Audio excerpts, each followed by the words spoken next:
સંસ્થા દ્વારા કર્મચારીઓને છૂટા કરી દેવામાં આવતા કલેક્ટર કચેરી બહાર સામાજિક કાર્યકર્તા કમલેશ પરમારની આગેવાનીમાં કર્મચારીઓ ધરણા પર।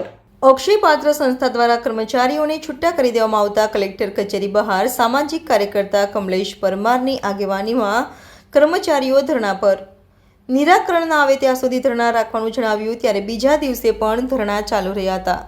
વડોદરા શહેરમાં અક્ષયપાત્ર સંસ્થાના જે કર્મચારીઓ છે તેઓને દિવાળી બાદ જે છૂટા કરવામાં આવ્યો છે ત્યારે આજે કલેક્ટર કચેરીની બહાર આજે બીજો દિવસ છે અમારો અને બીજા દિવસે પણ સતત અમારા ધરણા કાર્યક્રમ ચાલુ છે।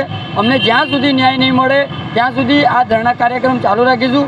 એનું મુખ્ય કારણ એ છે કે ઝીરોમાંથી હીરો બનાવનાર આ તમામ કર્મચારીઓ છે અને આજે અક્ષયપાત્ર સંસ્થા જે નાના નાના ભૂલકાઓ માટે જ્યારે મધ્યાહન ભોજન પહોંચાડતી હોય ત્યારે એ જ અક્ષયપાત્ર સંસ્થાને વિચારવું જોઈએ કે જે આ કર્મચારીઓના પણ બાળકો છે, કર્મચારીઓનું પણ પરિવાર છે, જ્યારે એ લોકો આજે ભૂખા સૂઈ રહ્યા હોય છે ત્યારે ખાસ કરીને વડોદરા શહેરના કલેક્ટર સાહેબ સાથે સાથે જે પણ જવાબદાર અધિકારીઓ છે તાત્કાલિક ધોરણે નિરાકરણ લાવવું જોઈએ તેવી અમારી ખાસ માંગણી છે।